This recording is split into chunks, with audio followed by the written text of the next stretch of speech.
So, God. So you need God. You need prayers. Yeah. We will do that. We are here. Oh my God, we are here. Yeah. Confirm. Yeah, we can see you. And we can... Injured, yes, we know. You are all injured. Yeah, we know that. So we're trying to help you guys. Maybe... Uy, pwede kayo mag-offer din ng prayers, please? Feeling ko kanina parang gusto kong umiyak. Yeah, ako din actually. Kasi nakikita ko yung mga bloody face nila. Yeah. And malulungkot sila actually. Malulungkot. Oo, sobrang malulungkot. Parang they're just so tired. They're just so tired na nandito pa rin sila and for a very long time. Mararamdaman mo is, actually it's not scary. It's more of awa. Yes. Oh, I awa. I feel great compassion for them. Ako rin. Actually, yun din ang feeling ko eh. Actually, nung nakikipag-communicate ka dun sa mga ghosts, no, biglang sumakit ang ulo ko. Tapos yung balahibo ko, patang ang kapal dito. Oh, pati yung balahibo ko tumatayo, ganun. Yun, I think meron talaga. Meron. Nangilabot ka ba sa loob? Nangilabot ka ba? Parang nanghina ako na, ewan ko kung na-overpower nila ako or ano. Pero nanghina ako patapos yun, sumakit ang ulo ko. Gabi ng Misteryo. I am Ray Sibayan, DCRH, Gabi ng Misteryo. And I'm here to, to visit you guys. And nakarating naman.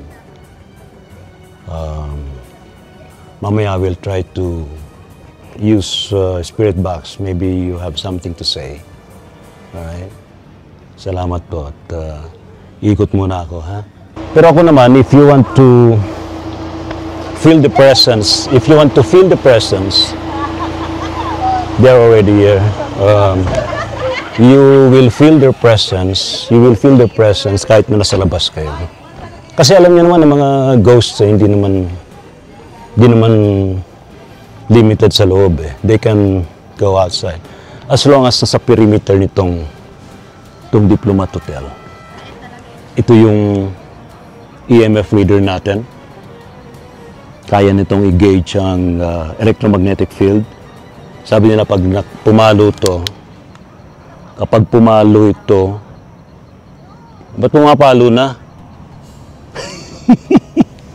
Ano ba? Dali. Pag pumalo to, malakas na ang palo. Wow! So you're here. Lakas na ng palo. Yan ang sinasabi ko, kahit na daytime, pwede mo silang ma-detect. Gabi ng Misteryo. Nagtatanong si John kung accurate tong ganitong mga mobile app for ghost communication. Pero hindi accurate, pero may time lang tsambahan. Tulad to, Ghost Tube. Tatry natin. Kung mayroong makipag-communicate. Tsambahan lang naman. Magda-download daw siya. Marami ka napupuntang mga haunted places sa Baguio eh. You can try, Pero wag kang mag-rely sa ganito. Meron yung tinatawag na parang spirit box na yung analog na SB7. Oo, at least medyo mas accurate yan. Ito, try natin dito. Medyo marami lang tao.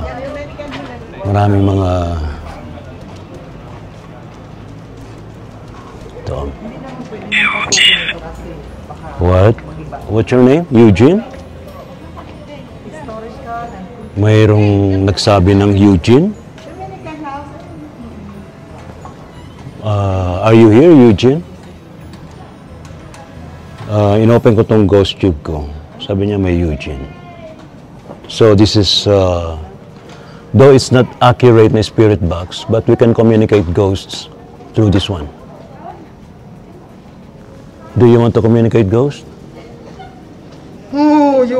Why? When we die, we are ghosts. When we die, we are ghosts. Okay. Itatry kong... sino mga nandito? May narinig ako nagsabi, Eugene. Magic? Magic. Magic. What do you mean by magic? Haunted? Magic? Haunted? What do you mean by that? Anong meaning nun? Anong meaning nun? Kanina Eugene, ngayon magic. Pero this is not accurate. Hindi to accurate na device for communication. Hindi to accurate. Kung titinan niyo yung loob, ito yung loob. Nasa tabi ko si John. Next time si John, sa gabi na pupunta rito. Yes. Kuha ko ng permit. So ako lang mag-isa. Hindi, sabi kasi dun sa entrance, if you want to go inside, punta ka raw sa City Hall to get a special board. Oh, bored sila. Bored. They are bored. Why bored? Eh, maraming dumadalaw sa inyo rito. Ang dami mga turista rito. Dumadalaw sila. Di ba? Do you need prayers to cross over? We can offer prayer para mapag-move on yung iba. Meron ba? Teresa. Sino si Teresa? Sino si Teresa? Ha? Sino si Teresa? Siya ba yung madre dito or one of the victims here na natrap sa Diplomat Hotel?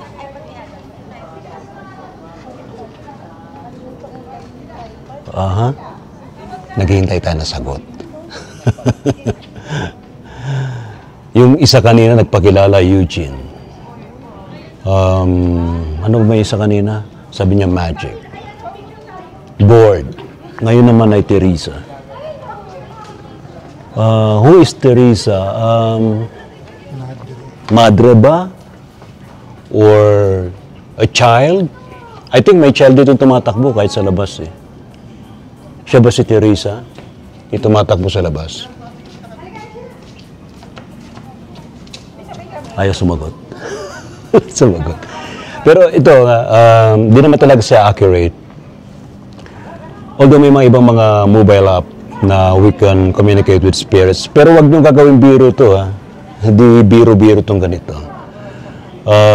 Only people like us can use this gadget or this app to communicate with the spirits. Medyo maingay lang yung nasa likod. Ayan. Alright. So wala na, hindi na sumagot. Pero malamig sa loob. Although malamig talaga sa Baguio, pero malamig sa loob. Hindi na kayo boring ha. Sabi niyo, bored eh. May nagpakilala, Teresa. Saka Eugene. Tinatanong ko kung sino sila eh. I'm using here a ghost tube app. Ghost tube app. May mga sumagot pero... Test? What do you mean by test? Pagsubok? Pagsubok? Test? No, not sure. Saan yung batang nakapula? Sa first... Not very. Not very. So may nakapula doon. Tingnan natin ha. Susum ko lang. May batang nakapula. What? Foolish? No, we are not foolish. We are just here to communicate with you guys. Nandun pa rin may nakapula? Wala na. Umalis na? Curious na ako dun sa pangalan na Teresa. I don't know kung... I can sense 20 spirits right here. 20 spirits? Dito lang sa floor na to, yes. So that's according to Marcus here. There are 20 spirits here on this floor. There are at least 6, 7 kids 6 to 7 kids. And Tapos the rest, mga adults na. adults na yung iba. Oo. They're just standing here. Nakatingin lang sila sa Nakatingin sila sa atin. Curious ba sila? They are also curious. I think they are waving eh. Are they waving? Hindi. Nakatingin lang. Pero yung Parang priest, talagang nandito lang sila. They're kept in here. they kept in here? Yeah. Okay. They kept in here. Sino nagkikep sa kanila rito? Hindi ko alam eh. Ah, okay. Yung headless priest nandito kanina sa The headless priest ay? Nandun sa may second floor, kanina dun sa may middle window. Tapos, sinaksak pala siya sa puso bago siya pinugutan. Okay. Yung headless priest, according to Marquis, ay sinaksak muna sa puso bago pinugutan. Okay. So, he's on the second floor. Oo, dito sa side. Alright. So here, mga 20 spirits. Hello! Hi! Kumusta na kayo? We're just here to visit you guys. Nag-offer nga ako ng prayer if they need prayers. Eh. Hinahawakan nila yung camera ko.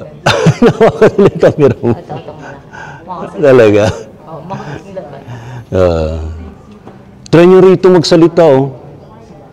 Yung Eugene ba, totoo yun? Sino yung Eugene dyan? Meron ba nag-raise ang hand? Eugene? Sumagot siya, ako po.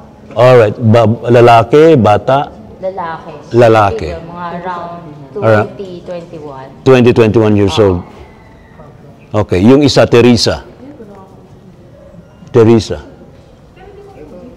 Teresa, maiksi ang hair. Maigsing hair. Nun. Or nurse. Or parang nakaputi siya. Hindi daw siya nurse, pero nagsilbi siyang nag-i-aid sa mga may sakit. Kaya siya nakaputi. Alright. So, short-haired si Teresa. Teresa and Eugene, gusto niyo na bang mag-crossover? Bakit po hindi kami makaalis dito? Yun ang di namin alam kung bakit. But maybe we can offer prayers. Maybe to open the portal to cross over. Marami na daw pumunta dito na nag-attempt na tulungan sila para ipa-cross over. Wala pa rin. Dito pa rin daw sila. So, we don't know how to answer the question kung bakit hindi sila makapag-crossover. Hindi ko rin sasagot. But the only thing that we can do is to offer prayers, right? Okay. So, sino pang gustong mag-crossover? Aside from Eugene and Teresa and others. Yung priest parang gusto yata pero parang hirap siya eh, di ba? The priest? Parang hirap siya. Yung priest, yung purpose niya dito is samahan yung iba. Samahan yung iba. So parang sisilbi talaga siyang father na Oo. among the souls. Yun ang nararamdaman ko sa kanya. Alright. We are here. Oh my God, we are here, yeah. Hindi na Confirm. kailangan i-confirm. Yeah, we can see you. And we can... Injured, yes, we know. You are all injured. Yeah, we know that. So we're trying to help you guys. Maybe... kayo pwede kayo mag-offer din ng prayers, please. Any prayer could help them. We can open a portal to help them cross over. Mga personal prayer lang po. Pwede na po yun. They can. We have 20 spirits here sa floor na to. Yung may mga nagpakilala, iba hindi na magpapakilala.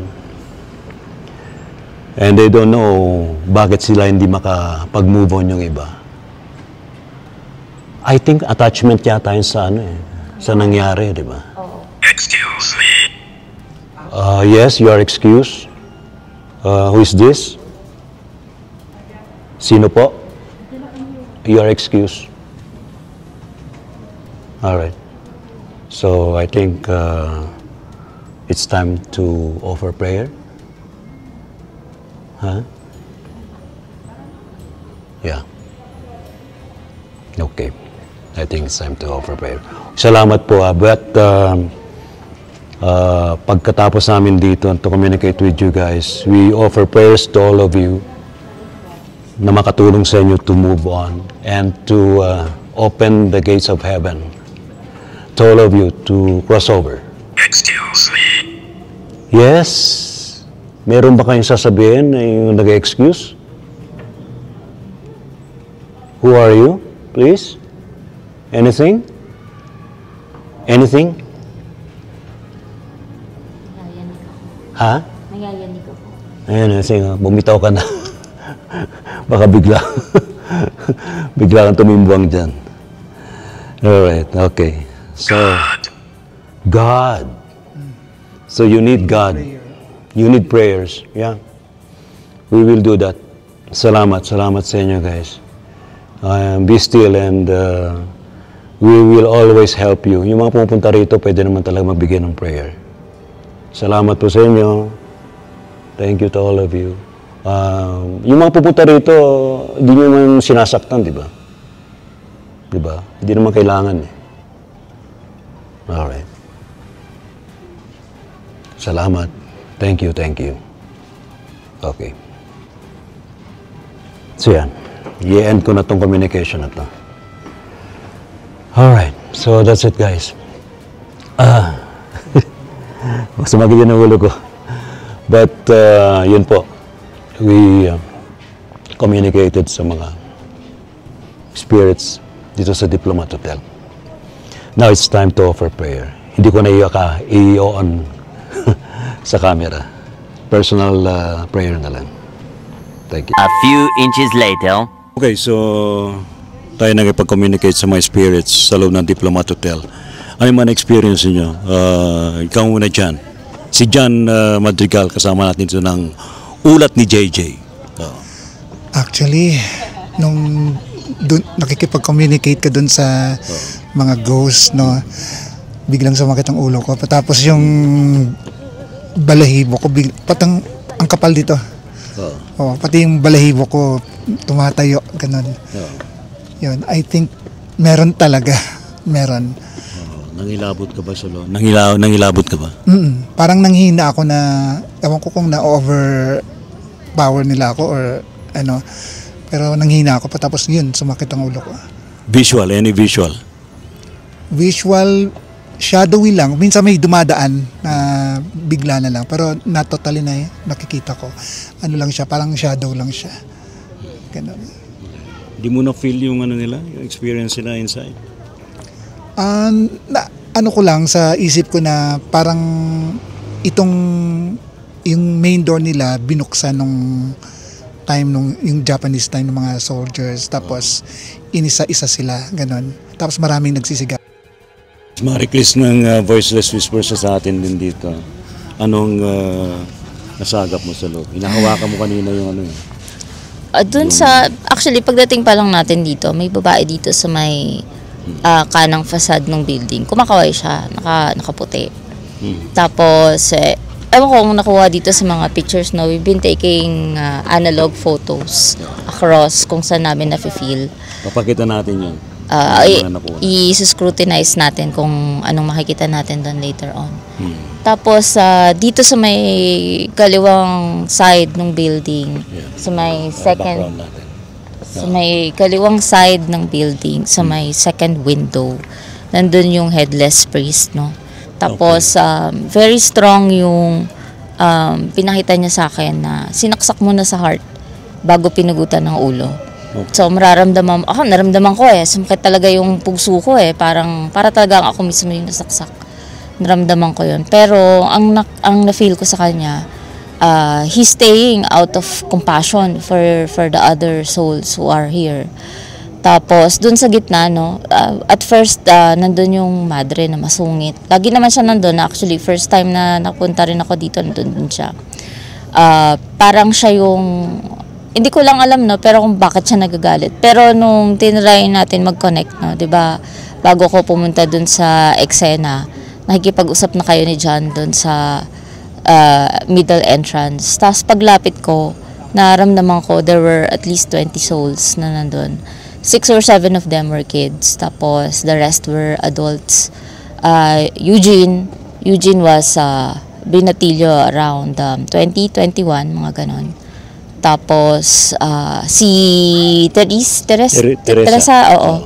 Teresa is parang assistant in terms of medical aid. So, hindi naman siya exactly nurse, hindi rin siya madre, pero nag-a-assist siya sa mga wounded, ganun. Then, I asked them to, so, inano ko yung walls, no? Tapos, medyo nayanig ako kasi... You were vibrating, no? Parang Oo, para talaga akong nayayanig. Parang feeling ko nagbabounce ako ng very, very small vibrations, no? Tapos, nakita ko yung yung time na very bloody yung pinasok sila. Tapos may mga nadapa na pero binabaril pa rin, ganun, sinasaksak. So parang flashback yung nangyari. Flashback yung nangyari, no? Oh, siguro I think During Japanese era. Yeah, oo. Flashback. Actually, Japanese kasi si Kuya Eugene, nakita ko siya na although nakasuot siya ng yung normal na, ano man tawag doon, parang kamiseta style ng damit natin. Pilipino doon, during that time. Oo, during that time, na long sleeves na parang beige white na damit. Nakaano siya, nakasuot siya ng salakot. Yung Filipino, ang tawag doon, bistukol. I have no idea. Bistukol yung tawag yung parang may patulis sa taas. Yeah, that one, yeah. Tapos si Therese naman nakasuot lang ng puti. Oo, yan ganun. Tapos ang nila is Filipina medical assistant. I couldn't tell kung medical basta puti lang kasi talaga yung suot niya. Walang hint na parang medical, na parang mukhang nurse ganun. So, ayun, parang hindi naman talaga siya medical nurse. So, tumutulong lang siya to give relief dun sa mga injured. Actually, nabanggit niya yan, di ba? Injured, yes, injured. Injured. Ayun yung pinakita nila sa akin kanina, parang reenactment style nung... May binabay ka kanina para may umiikot na bata sa paligid ng Diplomat Hotel. May batang may playful na bata na babae. Nakadamit siya ng parang checkered red, parang plaid yung itsura ng damit niya, ganon. Tapos tumatakbo lang siya sa fasad, tapos kumakaway. Parang very friendly naman yung bata, no? Ikot lang siya ng ikot dun sa area. Ganon. Sumusunod siya sa mga tao actually. Nag-iikot lang. Tapos dun sa may kabilang side, bandang likod yun may nakita akong white lady, bigla siyang lumabas dun sa yung may spot na may parang harang-harang na kahoy, gano'n. Nagulat nga ako kasi parang ang lapit sobrang lapit. Ngayon lang ako nakakita ng gano'ng kalapit na white lady. Medyo nakakagulat din. Pero may binabanggit sila that they cannot get out? Oo. Sabi nung yung mga 20 souls na nandun, no, parang bakit nandito pa din kami? Parang gano'n yung sabi niya kanina. Hindi nila maintindihan bakit sila nandoon pa din hanggang ngayon. So I guess kung meron mga nagpunta dito dati na ghost hunter na nag-try na mag-open ng portal and all, I'm not sure why nandito pa rin yung karamihan sa kanila. Siguro may mga iba nang nakaalis pero marami pa rin talagang nandito. Okay. So ano ang conclusion mo? What do we do kapag nagpupunta rito sa Diplomat Hotel? Number one, make What sure shall we do? Number one, make sure na bago kayo pumunta dito, wala kayong mabigat na problema, wala kayong sakit. Nasa matino kayong pag-iisip. Kasi may impluwensyahan kayo lahat ng kalungkutan, lahat ng emotions nila.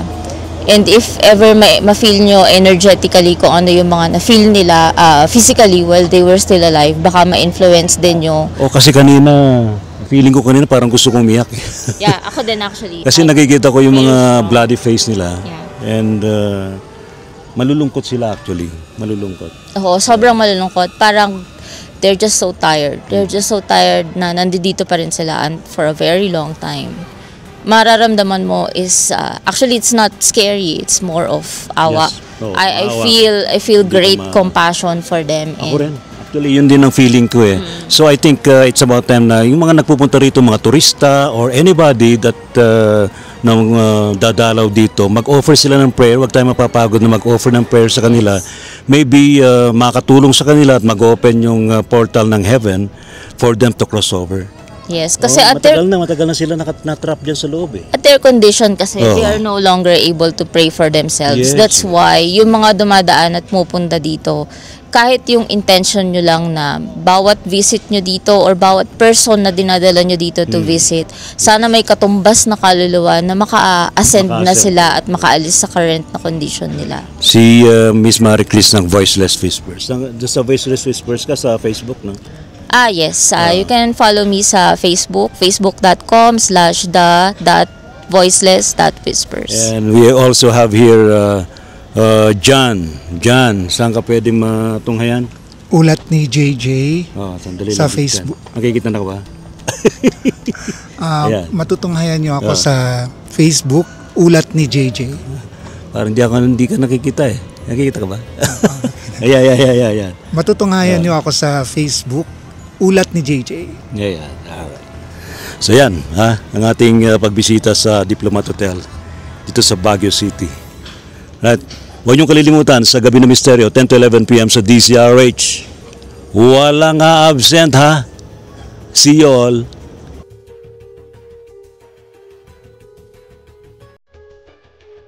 Gabi ng Misteryo.